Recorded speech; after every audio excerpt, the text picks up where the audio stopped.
Hello, everybody. Thank you all for coming. Welcome to the Systems and Power podcast. I'm here with a very special guest today.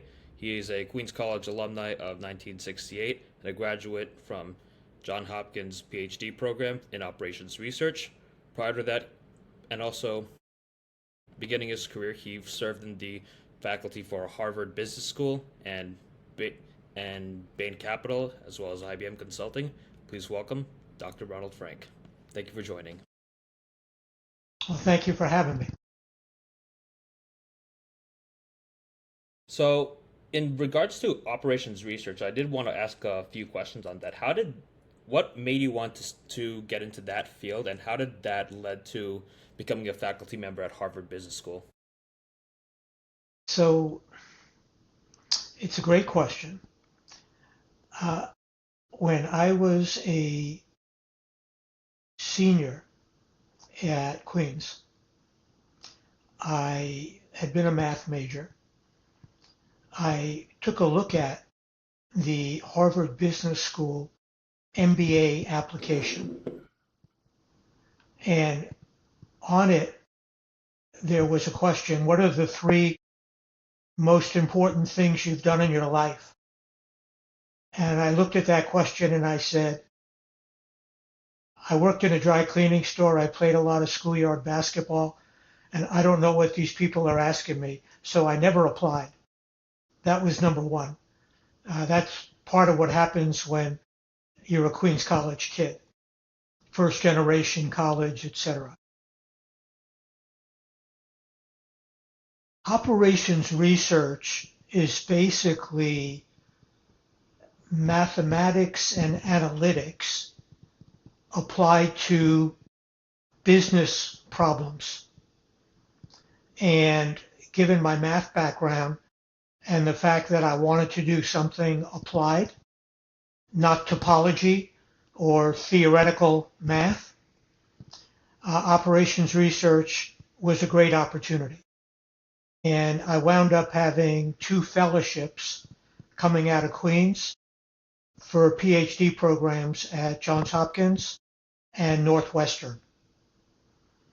And how I got to Hopkins Nice.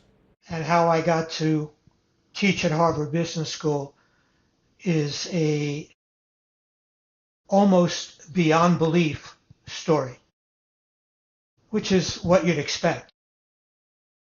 So I had these two fellowships, and in April of 1968, President Lyndon Johnson took away graduate school deferments except for medical and dental school. So if you went to grad school, you were probably going to get drafted and go to Vietnam. And I had already written papers on how much I despised the Vietnam War and thought it was just a bad use of American power. And it turned out I was right, but I'm not sure everybody knew that back in 1968. So as a hedge, I applied for some jobs. I had these two fellowships. I applied to Grumman Aircraft to be a scientific programmer, which was draft deferred. They were a defense contractor out in Route 106 on Long Island. And I got a job there. I started. I was a Fortran programmer. I'd taken some computer courses at Queens. And I hated it. I quit after 9 weeks. I made more money than my father. And my other hedge was to teach junior high school math. So I went to teach junior high school math, which was also draft deferred for men because they were trying so hard to get men to teach in those days. And I had taken one psych course, one ed course, and gotten a temporary license.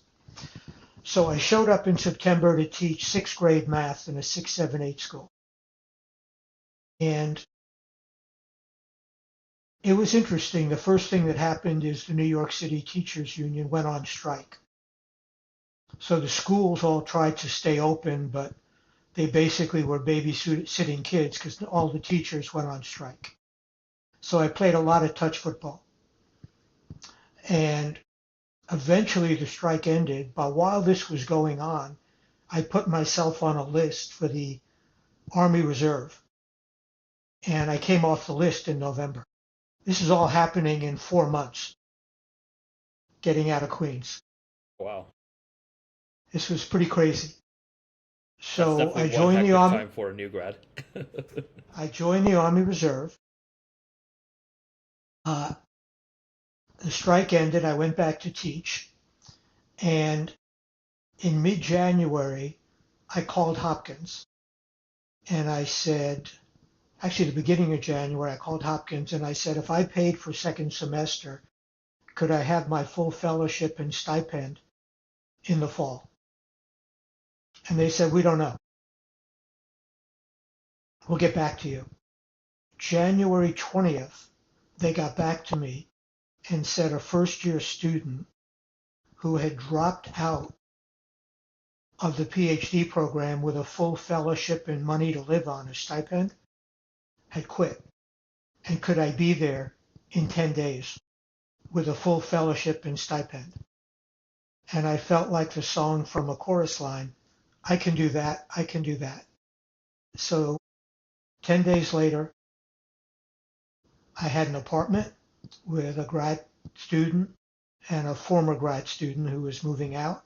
I was in the PhD program with a $2,000 a year non-taxable stipend and all my fellowship, tuition, whatever paid. 3.5 years later, one of the guys who'd been in that townhouse got a job teaching at Harvard Business School. He was 2 years ahead of me, graduating. Actually, yeah, I think that's right, 2 years ahead of me. Uh, he got me an interview and I got a job. He was a Hopkins PhD, 2 years ahead of me in operations research. So 3.5 years after I can do that, I was a 24-year-old professor at Harvard Business School. You can't make this stuff up. Wow. So when you were there, were you the youngest professor at Harvard Business School? So I was the youngest, but I wasn't the youngest to start. One of my colleagues, a guy named Bing Sung, was 23 when he started, but he was in his second year, so he Wow. was already a very old 25. Ah, well, that's actually really cool. What like classes and subjects did you teach when you were at Harvard Business School? So in those days, there was a course called managerial economics, which was basically math and analytics applied to business. So we taught simulation, regression, decision theory, under uncertainty, linear programming, and a bunch of stuff none of the students really cared about, but it was a required course and they had to take it. Hmm. What when you were over there as a professor at Harvard Business School, what your the whole student body that I guess was in your classes, what like backgrounds did they largely come from? So in those days, coming out of the Vietnam War and disillusionment with business and government, a lot of really talented people didn't apply to business school. There still was a lot of talent left, but the diversity in each of my 280 student sections that I taught in first year, there were about 6 women. There were a couple of diverse men. It doesn't look today it's 50% women, very diverse from all over the world. But back then it wasn't. But just to give you a sense, My first graduating class was class of 74. The class of 75 had George W. Bush in it, who became the president, Bush 43, had Mitt Romney, who ran for president. Neither of them were my students. I say with, interest, I had some very famous and successful students, but not people who ran for president. But the diversity of interest was all over. I mean, there was an Army colonel who wound up becoming General Colin Powell's aide. He became a general himself. Uh, there were people who had family-owned businesses that they were going to go back to. People who had left consulting firms to go get an MBA for 2 years to go back. All sorts of people. Hmm. And after you served your time in as a professor at Harvard Business School, you ended up going to Bain right after that, correct? Bain Company, not Bain Capital. Bain Okay, Company, my bad. that's okay. We knew we'd get to it. Okay, sorry Bain for the mix up. Company, that's okay. Bain Company was founded in April of 73. 7 consultants led by Bill Bain left the Boston Consulting Group to start Bain Company. They hired one of my first students who had a Ph.D. in computer science. He called me when he was their first summer associate. He called me when Bain was about 7 or 8 weeks old. And Bain Company was trying to develop a software product using math programming that I did my PhD in, OR.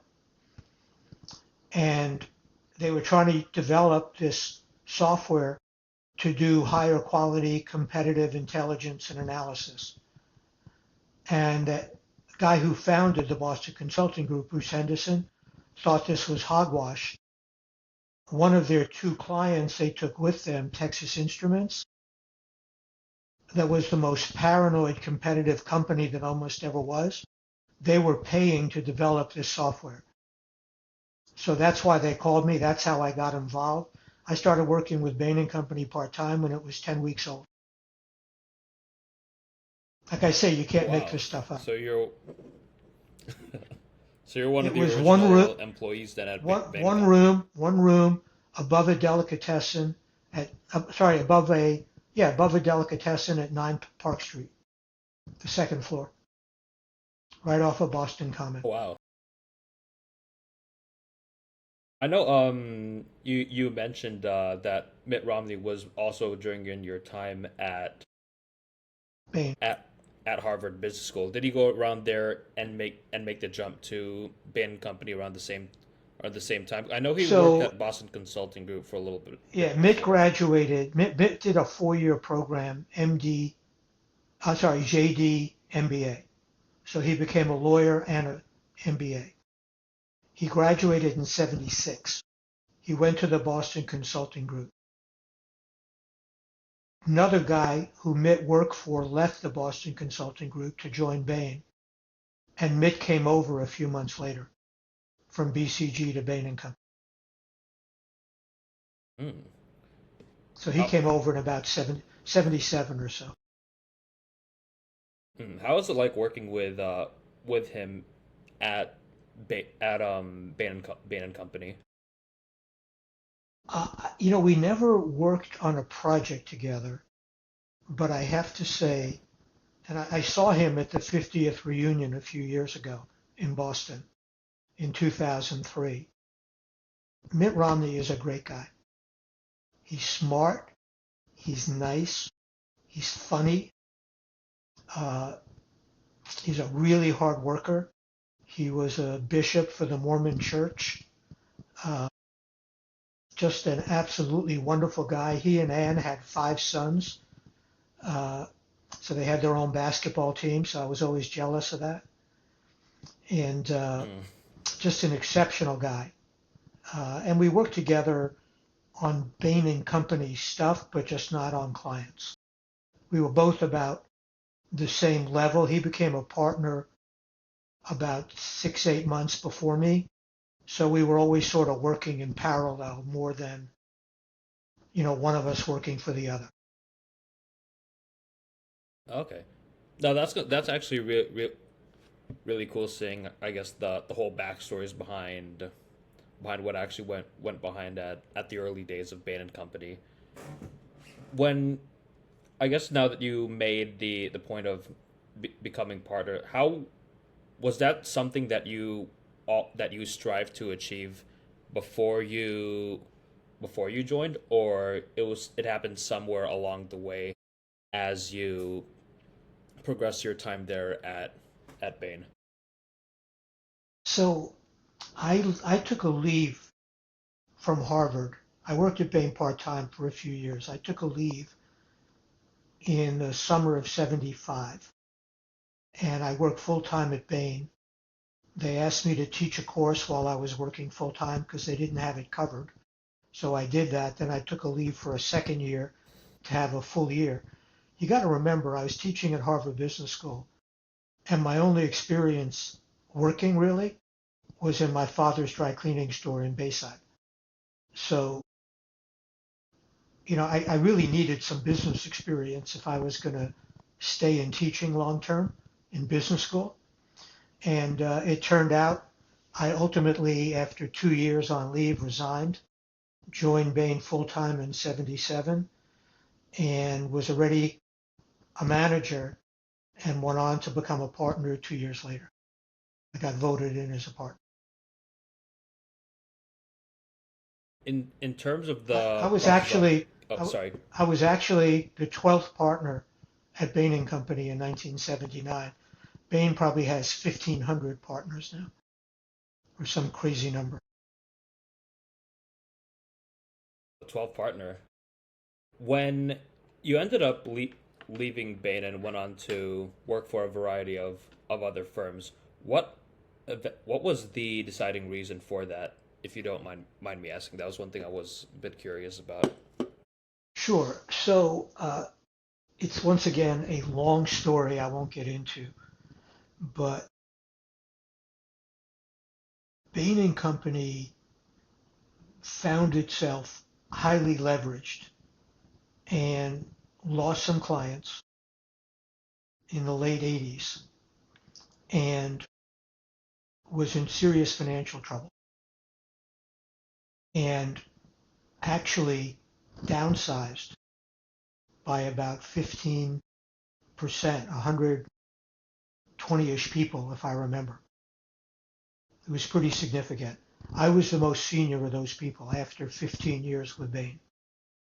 So the good news is I was a partner.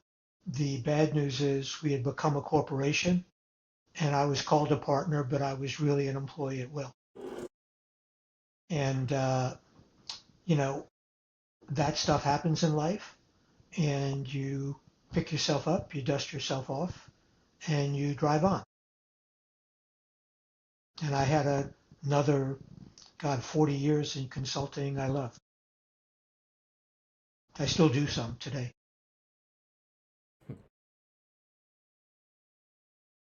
That's okay. Thank you so much for telling us that.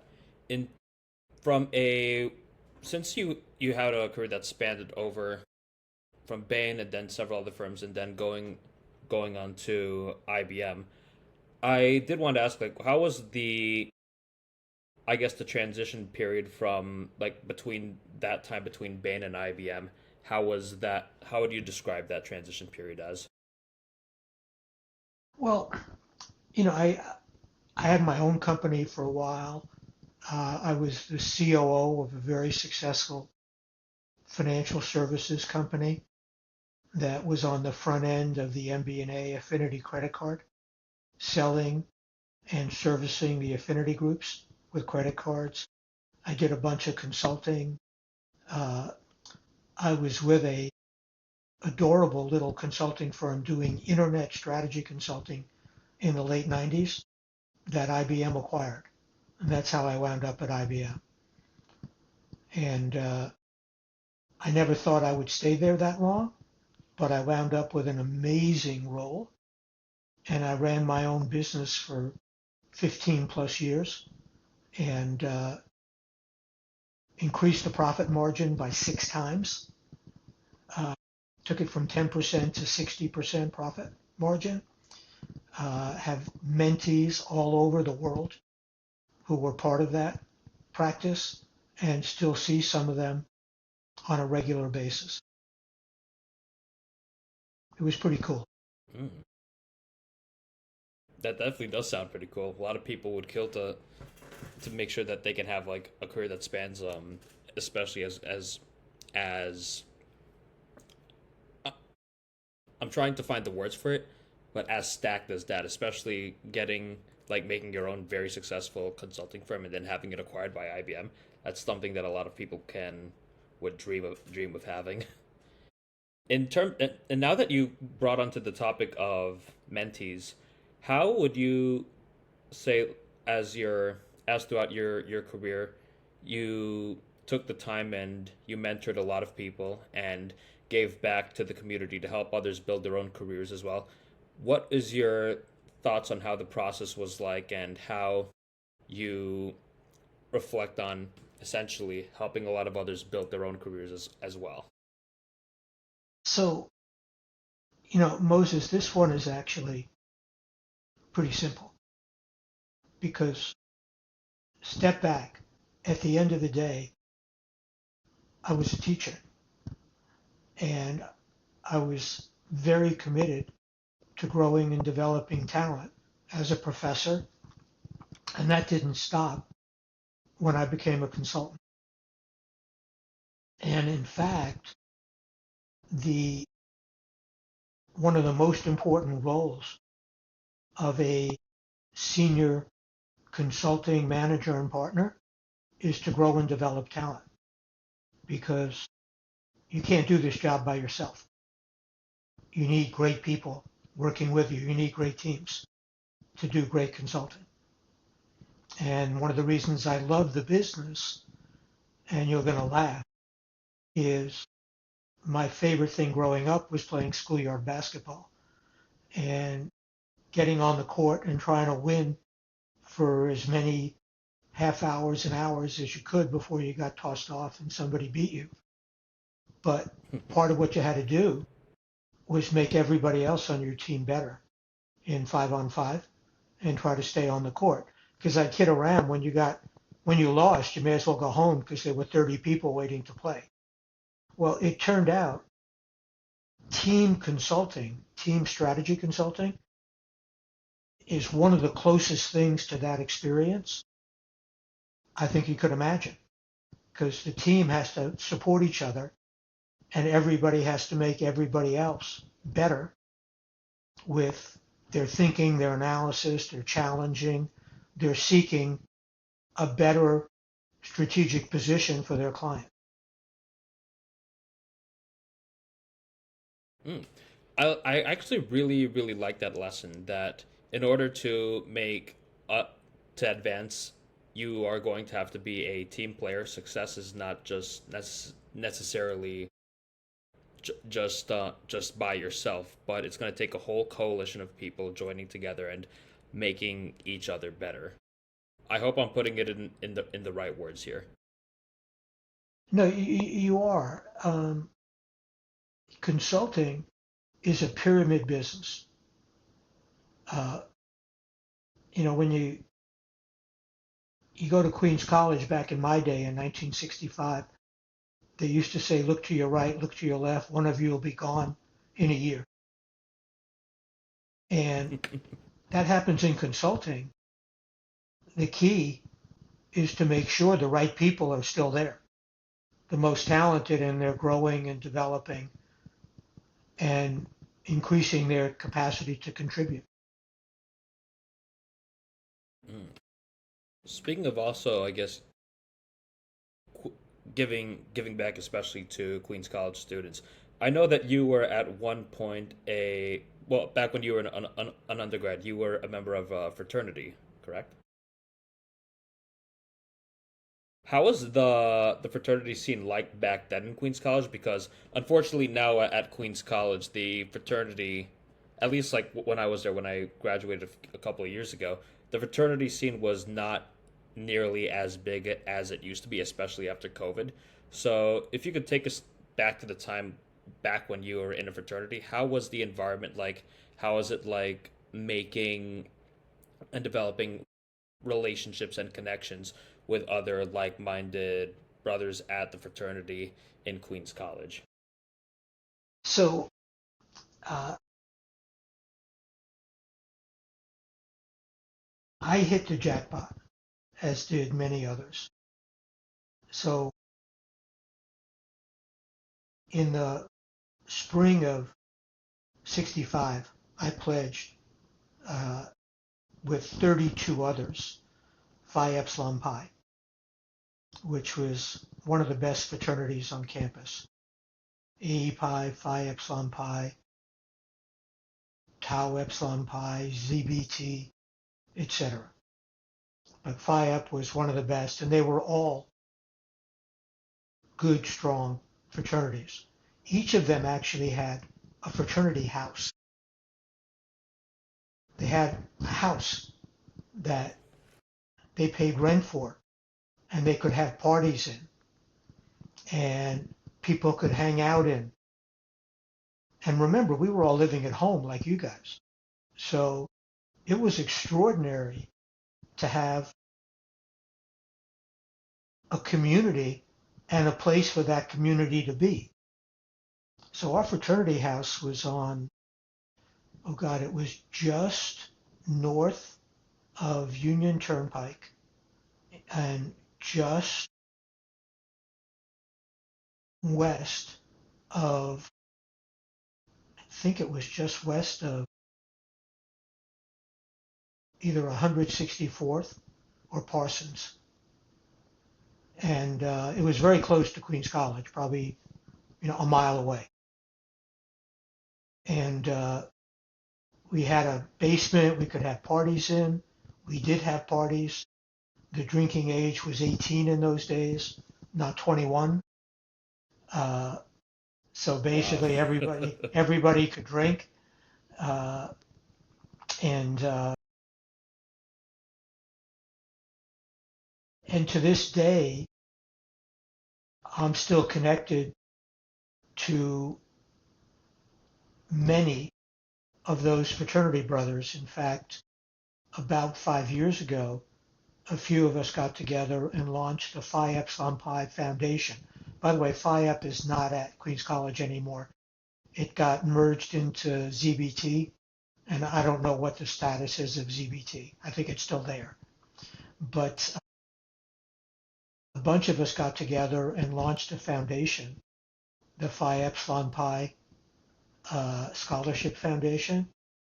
And in 5+ years, we've raised almost $1 million that funds tuition for a bunch of Queens College students who get picked by the university and have good averages, interesting backgrounds, very diverse. I promise you, Phi Ep was 90+% white and Jewish, and the people we've supported are the opposite. They don't look like us, but in terms of being first generation college and their backgrounds, they're exactly like us. And we've met some extraordinary young people by doing that. So the fraternity has been a lifelong set of relationships that still continue as we speak. Awesome. That was actually one of the questions that I wanted to get into later about the foundation that you and your fellow fraternity brothers spoke about. Is there any, I guess, certain like students you would like to give a shout out to, or like tell about like how the foundation changed their life and helped them to go out into Queens So, College and to make make it big? yeah, so the answer is yes. Uh, if you want to reach out to one of the development team, Chuck Ferrero. I think it's Ferrero, Charles Ferrero. Chuck has the names, who the grantees were, in some cases what they're doing now. So about 3 years ago, we had a get together in September at Queens College. And we had a few of the grantees there. One of them showed up and spoke. His name was Raul. He was an accounting major. His mom and his sister were there. And he basically said, this grant helped me support my sister by not taking family resources so she could go to college. He then, one Saturday morning, a couple of years ago, got on New York One, and you could find this with Bob Jacobs, one of the founders, one of my fraternity brothers, who just passed a couple of weeks ago. And he got on New York One with Bob and told his story.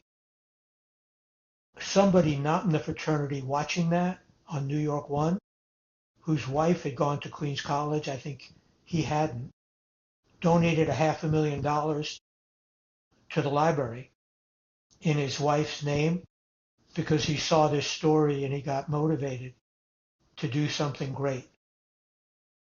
So, these things have wings.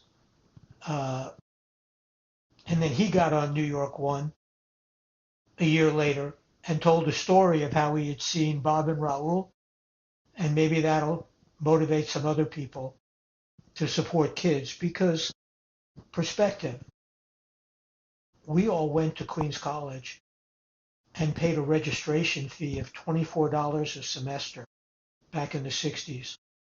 Tuition was zero. Zero, I repeat. So I wound up going to college for $96 in tuition, registration fees, or some such ridiculous number. And then I did a Ph.D. at Hopkins where I got paid money to live on with no tuition. It was a pretty Free amazing. graduation. We love that. Yeah, that was pretty amazing. And, the thought of giving back, if I could leave one message with people, if you can't give back, one of the programs we created, I read an article about a graduation speaker at a small school, 400 students who had done quite well. He gave each student $1,000 toward their wardrobe after they graduated. Wow. And he gave them $500 to donate so they'd learn about philanthropy. We actually did that on a small scale at Queens. We gave $500 to people and worked with Macy's to get them a shopper and to get them the best discounts so they could buy great clothes to interview. And we gave them $100 to actually give to a philanthropic organization so they could begin to understand what it is to give, not just to get.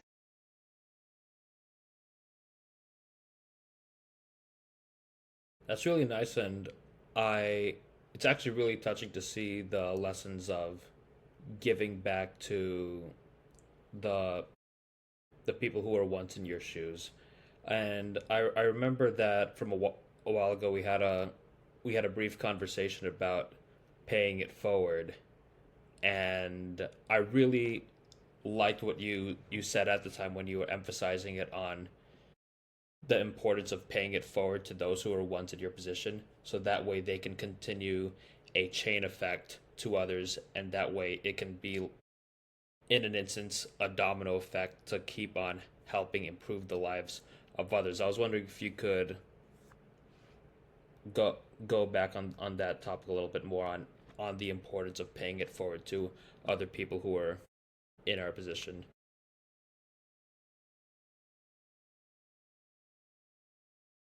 I don't know that I can add a lot to what you said. Yeah. It, you know, I remember the first night we were at a Chinese restaurant over by Madison Square Garden, and Bob and I had cooked this up with some help from Jay Newshatz, another one of our fraternity brothers, and we presented this to about 30 guys at 8th Avenue and 36th or 7th Street, a Chinese restaurant.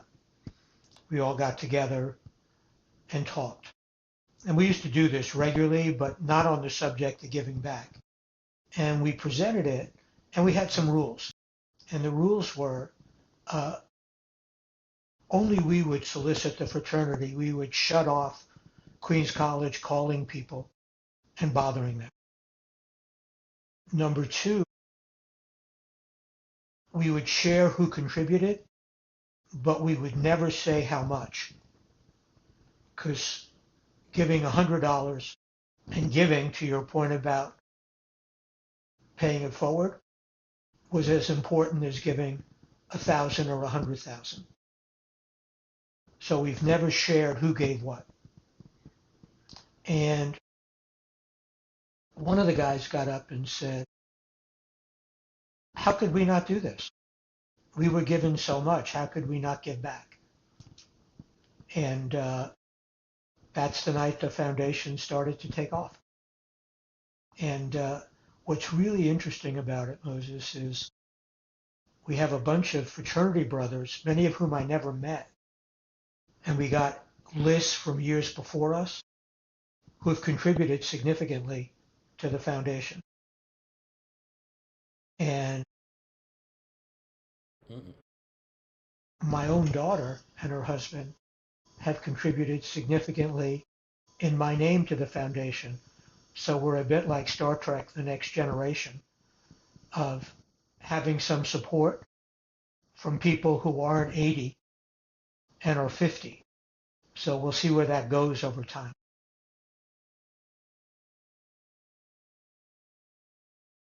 Okay, that's a really beautiful story. Thank you again for sharing that. There was a couple of Well, so other topics I'm around. gonna I'm gonna I'm gonna make you laugh a second.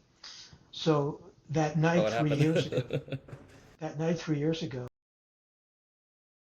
my wife came, Cheryl, and I met her in the Queens College cafeteria back in '68, right before I Mm. graduated. She was a freshman, and we got married 18 months later. But she called my daughter when we left that night. She was so moved, and she said, Jen, you and Michael went to Harvard. They call you all the time for money. Harvard has a huge endowment. They don't need your money. Queens College needs your money.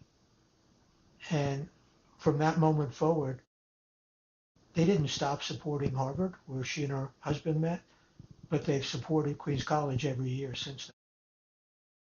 So it's We love adorable. that. Yeah, you gotta love it. I'm sorry, I interrupted. Where were you No, gonna go? that's all good. And for anyone who's watching this who currently thinks that college love is dead, there's still hope out there for you guys. So if Ron Frank can do it, you guys can do it too. One of the things that I've also wanted to ask about, because as we've seen in the last few years, especially in the rise of artificial intelligence, it has AI has been impacting the learning of a lot of students, and I wanted to get your opinions on AI in the like how it's going to impact workforce and school, because it is impacting things on a very rapid scale, and a lot of people are worried about how school and work and the job market and everything is going to be impacted and change alongside it. So I would love to get your thoughts on that. So there are a bunch of questions there. The first question is, what's my takeaway on AI? And one person's opinion, and I always reserve the right to be wrong, is that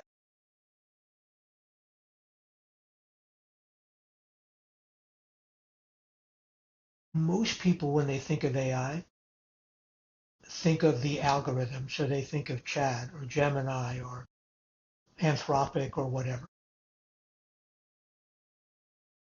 My instinct is the algorithms are less different than the quality of the data they're searching.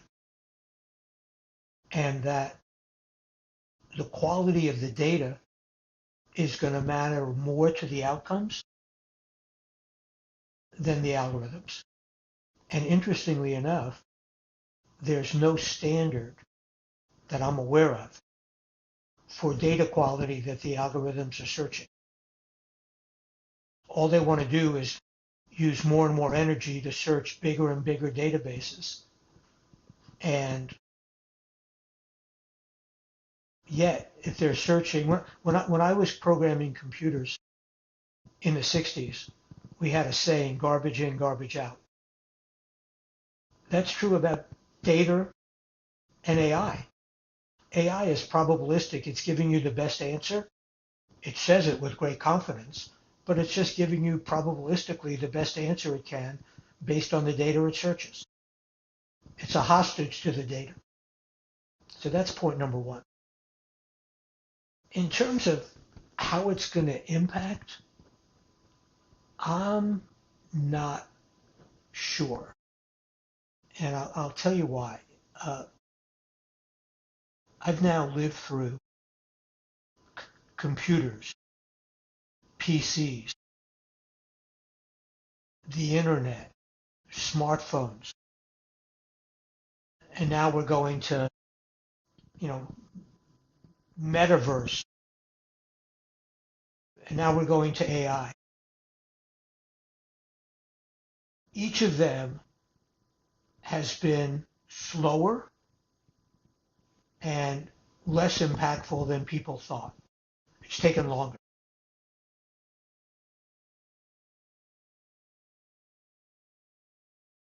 I have a sense AI may be more powerful than all those other technologies. So maybe it'll be faster and maybe it'll be more impactful than all those others, going back 50 years, if you will. But I think that, and I'm not the only one who's going to say this and thinks this, I think that people who learn how to use AI well will find roles. I think the people who watch AI and don't try to harness it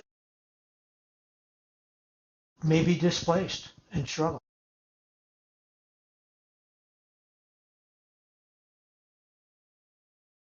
Okay, thank you so much for sharing your opinions on that. I found it very insightful.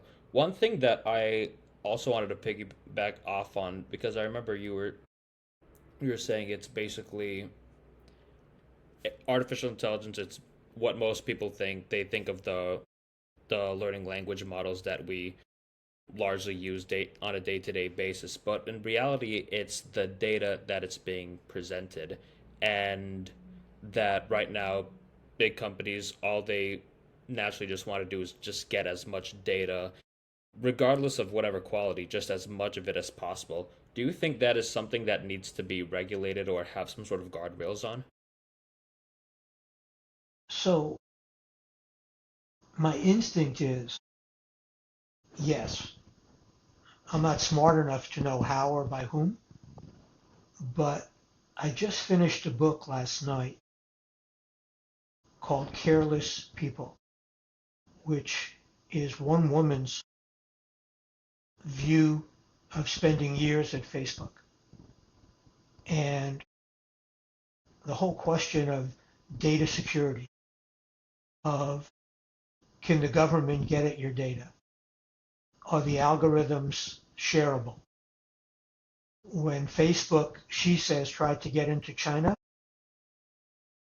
they allowed the Chinese government backdoor access to get at who might be creating dissension in order to be allowed to be in China. If that's true, and I don't know, I just read it, that's pretty frightening. Meanwhile, Facebook, if she's telling the truth, was misleading the US government as to what it was doing and denying how it was used in elections by people in this country and people outside this country to impact our election system. So yeah, I think AI that way could be a lot scarier than Facebook. And Facebook, as I read, might have been pretty darn scary. Mm. Hmm. That's actually quite alarming now that you think of it that way.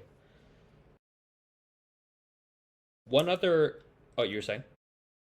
No, go Okay, ahead. okay, okay, okay.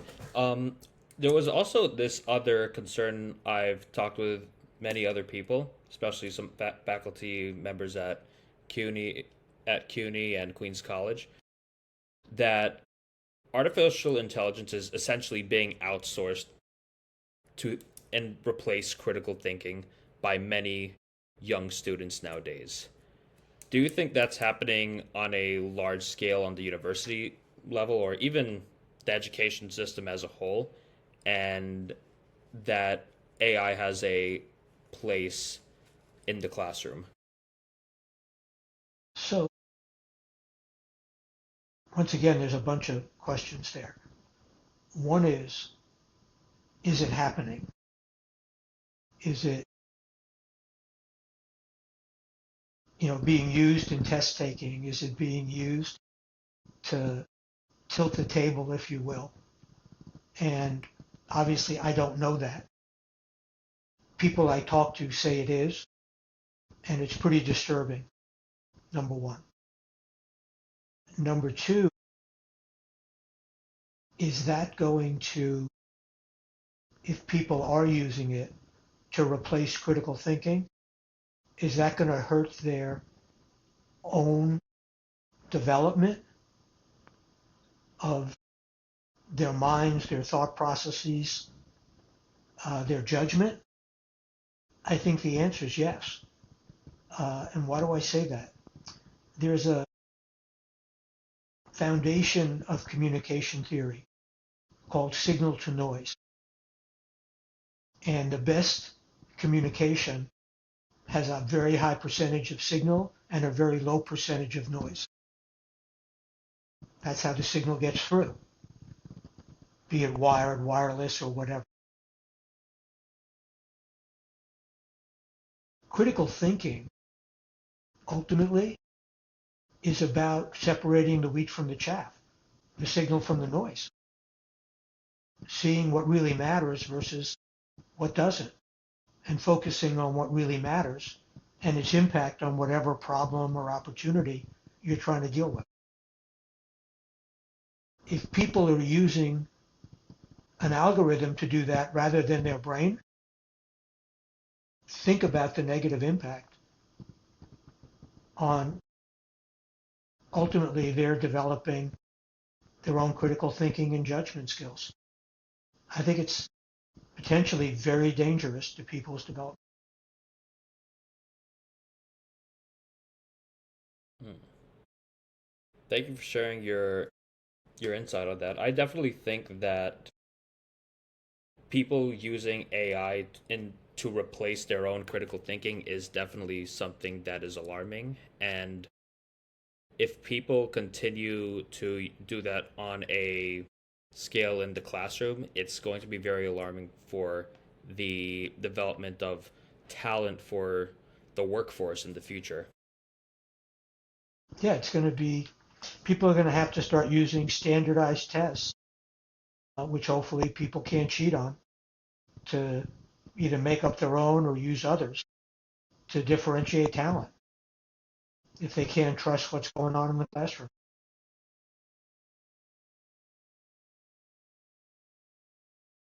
This is going to go back to a topic back to Queens College. Recently, Frank Wu did announce that he is going to be retiring, and we're going to have a new acting interim president soon on August 1st. I wanted to ask your opinion as someone who is very involved in Queens College and going back from Frank Wu to 2020, getting out of the online era and getting everyone back in person through the pandemic. How do, what's your, I guess, reflection on Frank Wu's term as president, and how do you expect the new interim acting president for Queens College, and what's your expectations on that? I know it might have So been a couple of too many questions, but we'll just love to get it's a lot, your you know, answer on what, that. it's a lot of questions. It's a lot of questions. So you'll be amused. I reached out to Frank Wu uh, a couple of weeks after his appointment was announced, long before he showed up July 1 to take his role 5 years ago. How did I do that? I'm analytic. I wrote an email to frank.wu at qc.cuny.edu and he answered. I knew he'd already be on the system. So we wound up having a bunch of Zoom calls and spent a bunch of time together talking about Queens College, backgrounds, issues, whatever. I have a tremendous admiration, respect, and fondness for Frank Wu. I thought he did a lot for Queens. I think he got the business school going, the undergraduate business program.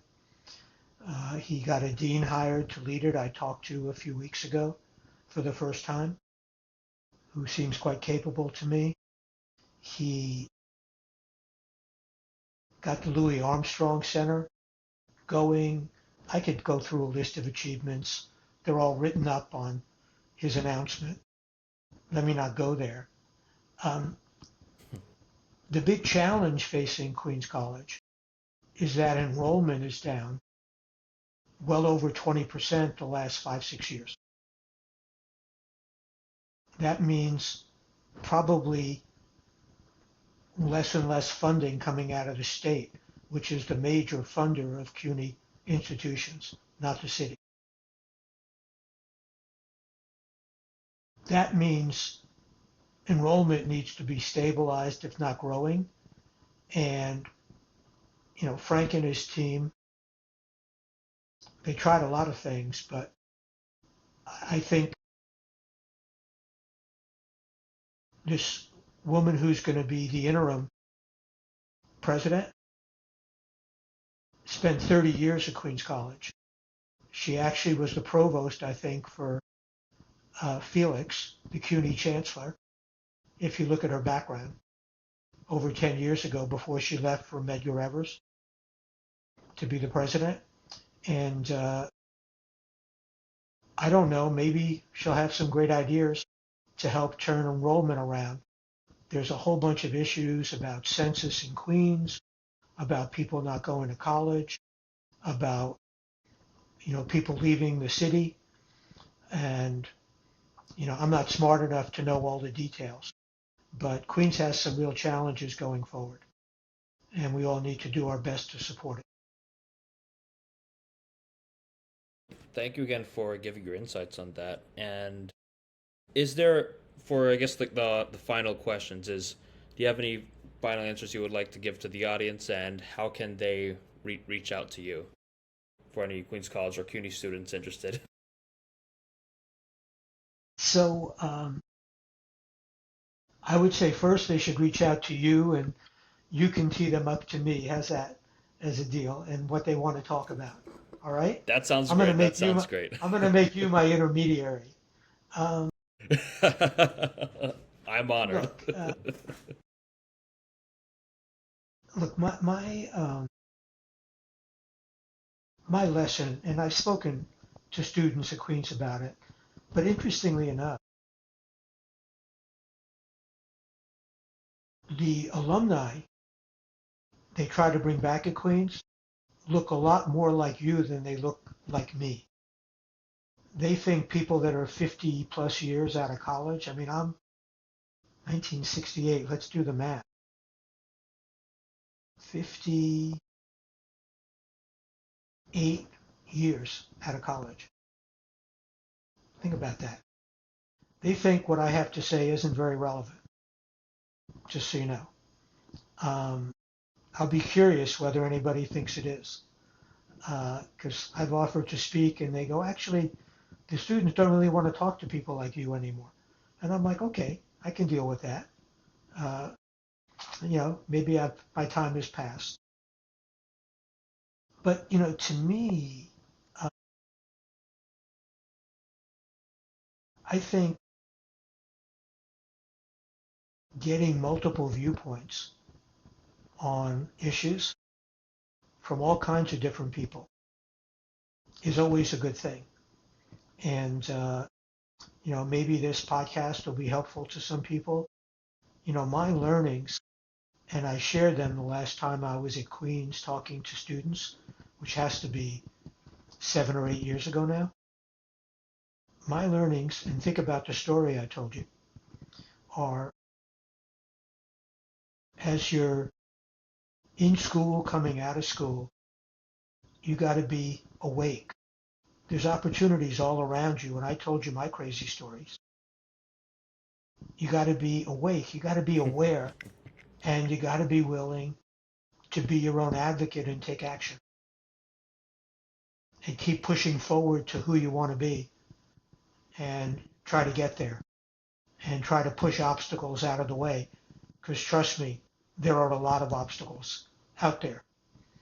And it's the people that demonstrate tenacity and grit at dealing with them that are probably going to find their way better than those who let the rapids define their life.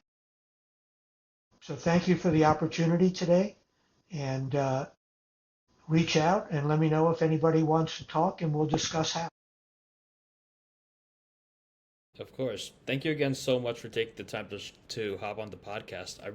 I really appreciate it a ton from the bottom of my heart. It's always a pleasure, Moses. You take Thank care. you so much. Okay, bye now.